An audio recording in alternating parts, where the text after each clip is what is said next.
Hi, I'm Senator Phil Rockefeller. I'm standing in the area of Old Silverdale in the heart of the 23rd Legislative District, which I have the honor to represent in Olympia. I'm going to take you on a little conducted tour of some of the areas of the district, some of the communities, some of the people, some of the sites that we think are important. So let's go take a look at the district.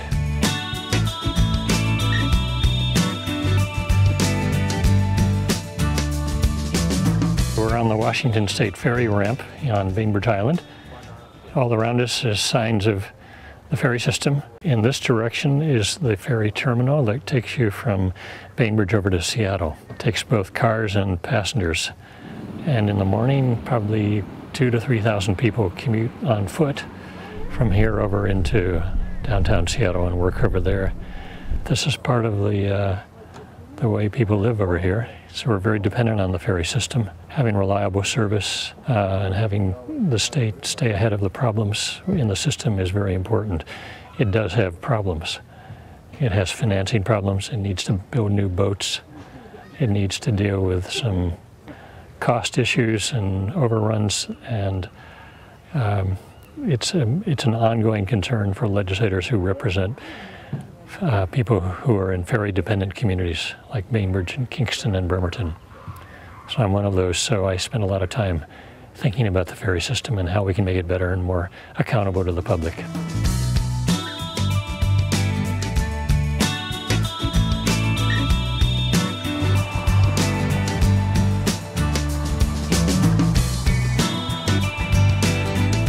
We have a perfect south-facing City Hall building. Right. Which means that this is the ideal way for a building to absorb solar energy and generate renewable energy for Bainbridge Island. I have to tell you, that roof has always been in my head when I was thinking about the possibilities of a community solar project. Yeah.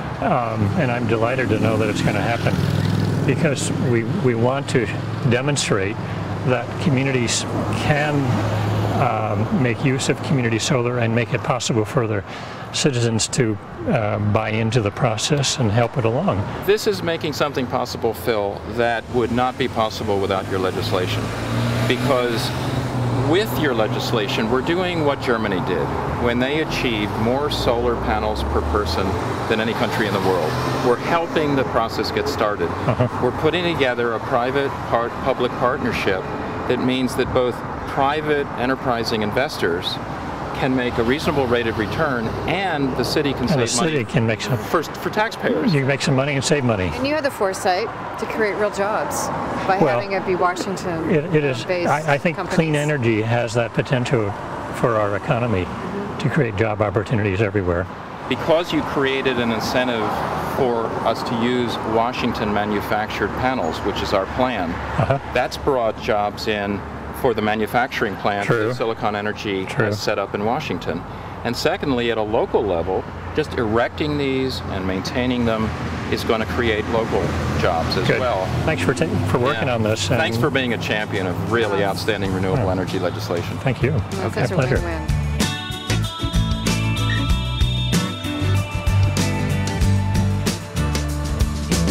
This is an island community where Winslow is the main drag, but there's lots of other neighborhood communities here, and they're all thriving and growing. We have lots of retail businesses here, you know, a town and country market, but there's also a growing number of software companies, engineering firms, architectural companies and firms, and professional businesses that are setting up shop here, and we think there's a great opportunity. What do you say are the major challenges that confront your members right now in this economy?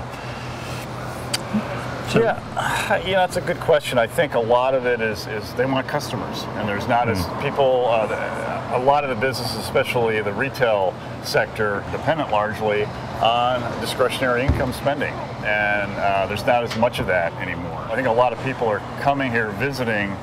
A lot of them, more of them are tire kickers than maybe in the past. They're going into a store, they're not necessarily buying, they're looking around, or if they're buying, they're not buying as much.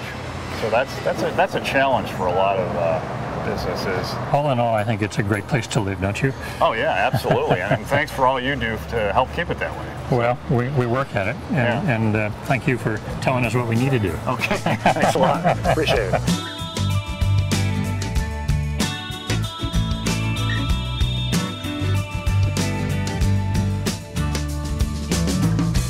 I thought it would be important for us to remember that the original inhabitants of this area were members of the Squamish tribe, and one of their leaders, of course, was the very famous chief who gave the name Seattle to the city of Seattle.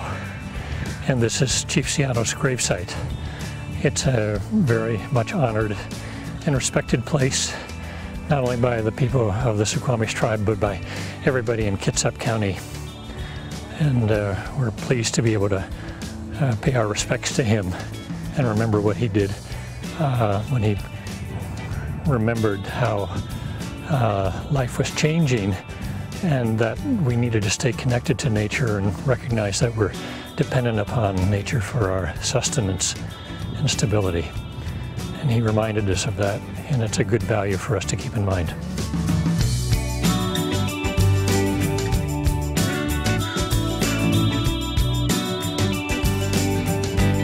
Well, we're here this is downtown Poulsbo. We're on the waterfront here. This is Liberty Bay.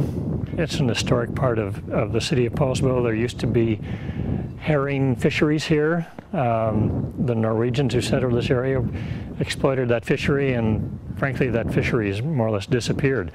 But the tradition of culture from Norway is very much alive here. This town celebrates its Norwegian and Scandinavian heritage every year. And there are a lot of shops here that have a Norwegian theme, and the architecture reflects that too. This is a wonderful community for people to live in, and it has a great tourist trade. It's a beautiful place, and people come from all over the world to enjoy it. We're on the waterfront, but we're also in front of the Marine Science Center. This is a place which educates kids into marine science and biology, and the local school districts have supported it. The city of Poulsbo has supported it, and the state of Washington has provided funding, which Representative Appleton and Roffus and I have advocated for from year to year to try to keep this facility operating and alive and solvent. But it does a great job of teaching our kids about water quality issues and what it takes to support fisheries and marine life generally.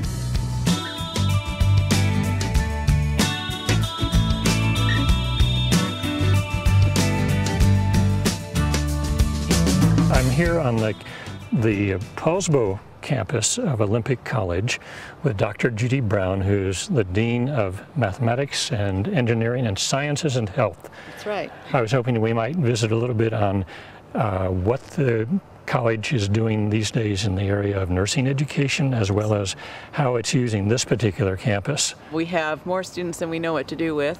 We have a wait list probably several years. Wow. But of course those are where the jobs are, and we need qualified nurses. So we have a wonderful program that you can start with a 1-quarter nurse assistant certificate, then move into a practical nursing program, which we have that takes a year.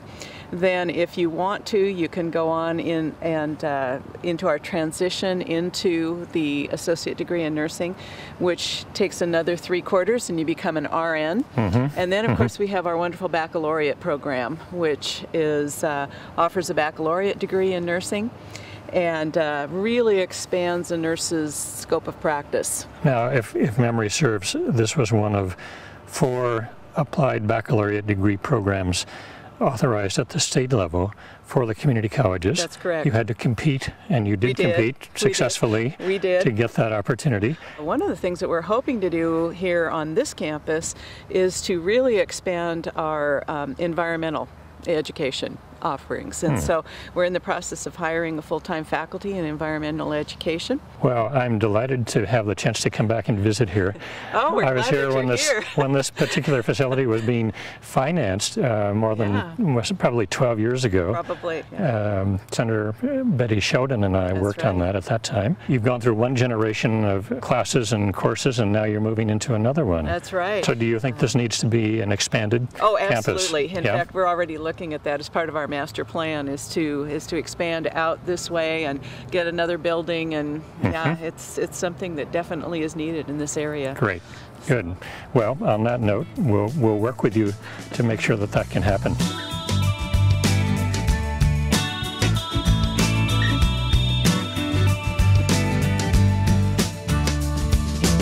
I'm in Silver Ridge Elementary School with Superintendent Greg Lynch, Superintendent of the Central Kitsap School District, which is the largest district in our area. I hear you've had some really good news lately in terms of the performance of your students and graduation rate and some awards.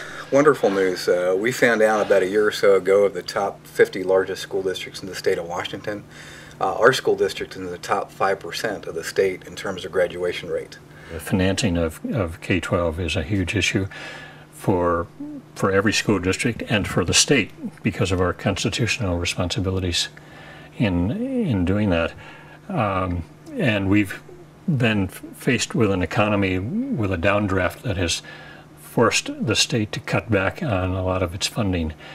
How does that translate into headaches and challenges for you and the board here in Central Kitsap? You know, I see a lot of opportunities, Senator. The only way we're going to solve the problems is solving them together. And I think about some of the challenges that we have moved forward to try to solve together. I remember in 2007 you had asked me to come down to Olympia and talk specifically about transportation. Right. And I think Bill 2776 is a good example, I think, of solving some of those challenges together. And you know, we supplement our own transportation costs to about 40% in the school district. And that Bill 2776, I think, is going to go a long way in trying to solve some of those funding challenges. I think all-day kindergarten is also part of that bill. This is a great district. I'm proud to be able to represent you down in Olympia, and I know that we'll try to practice what you preach, that is collaboration, no whining, and more solutions. Well, I hope that's so. What we should be working for.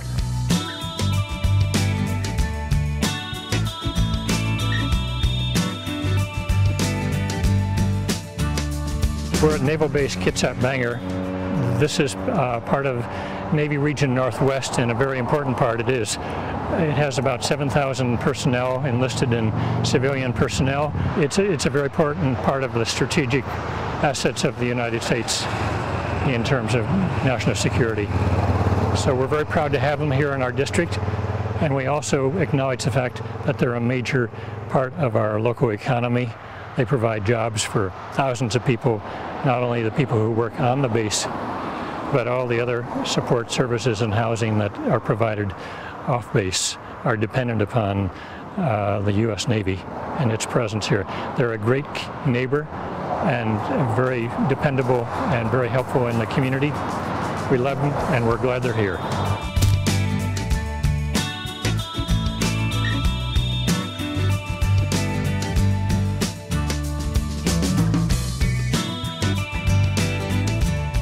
We're standing in front of the Veterans Memorial Park, which Kitsap County dedicated to all of the military services, including the Merchant Marine and the Coast Guard, the Marines, the Navy, the Army, and the Air Force, and I hope I didn't miss anybody.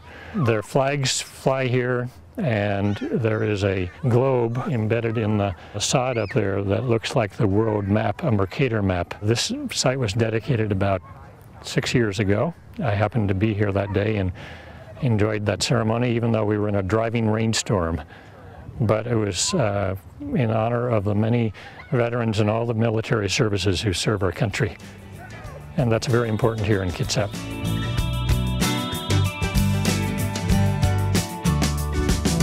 Now you've seen a little bit of the district. There's more to tell you about than we can possibly do in a few minutes. But I'm glad you had the chance to travel with me today to see some places of interest, and I look forward to talking with you and working with you in the future. Thanks for joining me on my tour of the district.